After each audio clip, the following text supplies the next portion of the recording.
Oi, eu sou o Felipe e eu estive no Museu de Imagens do Inconsciente da Nise da Silveira. Ou melhor, não no Museu de Imagens do Inconsciente em si, mas um braço do museu que esteve aqui em São Paulo, está aqui em São Paulo até o final de março de 23. Essa exposição ela foi feita no Sesc Belenzinho, eu filmei algumas coisas lá, vou te mostrar daqui a pouco ao longo do vídeo, mas para antecipar, não precisa de inscrição, não precisa de nada, é só você chegar lá e ver a exposição. Seria muito legal se depois eles colocassem, né, eles transitassem com essa exposição para outros lugares, para outros museus, outras cidades. Eu acho que seria fantástico. O Museu de Imagens do Inconsciente em si, se você não sabe, foi um espaço idealizado pela Nise da Silveira, psiquiatra, que atendeu em um hospital lá no Rio de Janeiro. Esse hospital, essa ala psiquiátrica em que a Nise ela começou a trabalhar, era um lugar péssimo, de condições péssimas. Ela atendia, na maior parte dos casos, pessoas diagnosticadas com algum tipo de distúrbio de transtorno psicótico, esquizofrenia, por exemplo, e na verdade eu acho que o principal diagnóstico era esquizofrenia. Então as pessoas que eram abrigadas lá, eram presas lá, eu acho que esse é o melhor termo, elas recebiam uma série de tratamentos inumanos, né? Sem nenhum respeito à pessoa, à sua vida, ao seu corpo. Então tinha muito tratamento lá como o eletrochoque. Então a pessoa deitava numa cama e recebia choque na cabeça, porque aquilo a acalmava. Ou seja, qualquer outro tipo de tratamento um pouco mais humano em si era descartado, era só aplicadas essas soluções mais violentas mesmo. E aí a Nise, chegando nesse local, ela muda tudo, ela começa a tratar as pessoas com dignidade e com respeito. E a grande revolução da Nise foi essa mesmo, foi trazer um pouco mais de afeto para as pessoas lá de dentro. Porque por mais que as pessoas tivessem algum tipo de distúrbio psiquiátrico que seja, elas também eram humanas e devem ser tratadas como tal. Essa intervenção da Nise, ela abordou duas coisas em principal. A primeira foi a arte. Então você vê muita pintura, muita escultura, principalmente pintura, mas você vê um pouco de tudo no museu que foi produzido pelas pessoas que ali residiam. Inclusive muitos artistas famosos saíram dali, como o Fernando Diniz e o Emílio de Barros, se eu não me engano, e tem uma mulher também, que eu vou colocar na tela, porque agora de cabeça eu não lembro, mas os quadros dela são muito legais também. E aí você vê desse ambiente insalubre, de péssimas condições, se criou arte da mais alta qualidade. Esse afeto que a Nise ela proporcionou aos residentes do departamento de psiquiatria transformou todas as relações que estavam ali presentes. Meu relógio tocou.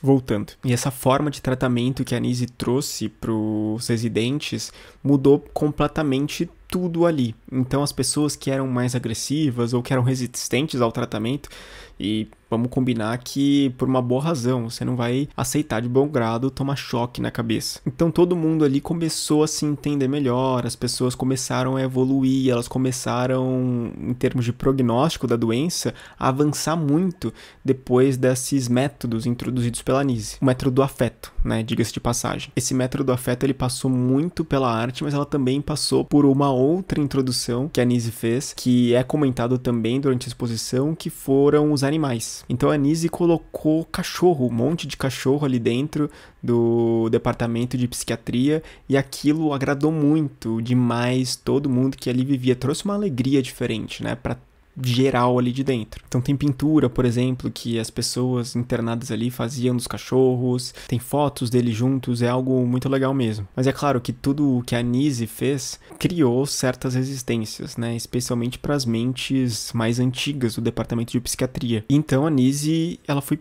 perseguida. Existe um filme que conta bastante de todo esse projeto que a Nise realizou no hospital, nesse departamento psiquiátrico, e as implicações pro pessoal daquela época. É até chato assim dizer, né, mas enfim, as pessoas ali elas não aceitaram as ideias da Nise, inclusive mataram os cachorros que ela trouxe pro departamento. Então você vê como que essas ideias do afeto, por mais simples que elas possam parecer, elas funcionam e elas encontram resistência. Então a gente vê muitas vezes hoje pessoas querendo recriar os hospitais psiquiátricos nos moldes que existia da época da Nise, antes da época da Nise, né? E o quanto que essa liberdade que ela foi conquistada, essas mudanças que a gente conquistou com a luta antimanicomial, com os projetos da Nise, elas precisam ser relembradas sempre, ainda mais esse período período que a gente está vivendo agora. O hospital psiquiátrico em que a Nise ela trabalhava, ele fechou, não existe mais,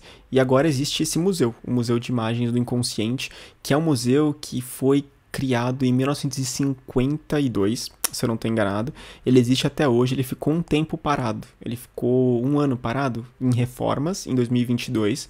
Retornou no final, né, de 2022, início de 2023, com novas estruturas ali, outras coisas, porque além do museu, além das pinturas, das esculturas, das coisas que as pessoas ali faziam, tem ali também ateliês terapêuticos, ateliês de arte.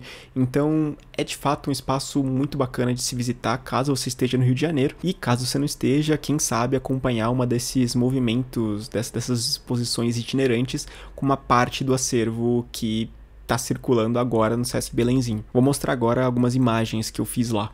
Essas são algumas imagens que eu fiz chegando na exposição, tava rolando até um sambinha de fundo que é ótimo. Aí o título da exposição, que é Nise da Silveira, Revolução pelo Afeto, o que eu acho um título fantástico. Lá dentro tem muita coisa além das pinturas, né? Explicações teóricas. Aqui no começo eles falam bastante sobre a história da loucura em si, falando sobre o Foucault, as antigas concepções que se tinha sobre a loucura, né? A raiz mental de tudo do cérebro, quando não era só isso. Muitos vídeos lá dentro também, muitos vídeos da própria Nise, algumas entrevistas antigas e até de certa forma raras mesmo que a Nise deu ao longo da sua vida. Esse vídeo que me lembra até um nó borromeano, né, lacaniano, apesar da Nise não ter muita essa inspiração. Essa é uma grade que era uma grade original, né, do hospital psiquiátrico em que a Nise trabalhava, que eu acho muito simbólico, muito forte, importante de estar lá. Tem até uma sombra que é projetada ali, que mostra como é que era a vida, né, das pessoas ali dentro.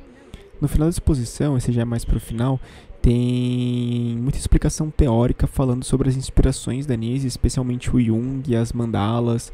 Então tá completo, do início ao fim você consegue entender desde os pacientes até as inspirações teóricas deles. Essa exposição, acredito eu, se comparar com a grandeza do museu, ela é bem pequena. Por outro lado, eu fiquei horas ali dentro, sério, eu nem percebi o tempo passar, porque é uma exposição muito bem feita, inclusive tem ali os guias que vão te explicando, vão conversando com você sobre as obras, sobre a vida da Nise. Isso é ótimo, eu acho que são 2 corredores, mas que eu devo ter ficado lá umas 3 horas lendo, tem muito texto, tem muita arte, é muito legal mesmo de se visitar e de aprender. Se você é da psicologia, da psiquiatria, ou mesmo se você não é de nenhuma dessas áreas, mas quer ver um pouco de arte, quer entender como que as pessoas elas estavam vivendo naquele momento e como mesmo assim uma flor desabrochou no deserto. No mais, eu acho que é isso. Se você gostou desse vídeo, não deixa de deixar um like e comentar aqui se você já visitou o museu, se você já visitou essa exposição, se você gostou, se você não gostou, escreve pra mim aqui embaixo que eu quero entender melhor de você também. E é claro, sempre, né, não deixe de se inscrever no canal, eu vou deixar minhas redes sociais aqui embaixo, na verdade, 2 redes sociais, não sei nem se pode falar aqui para não afetar o algoritmo, né, essas coisas aí de rede social, vou deixar aqui embaixo também para você me acompanhar por outros lugares. E eu vou ficando por aqui então, um abraço e até a próxima.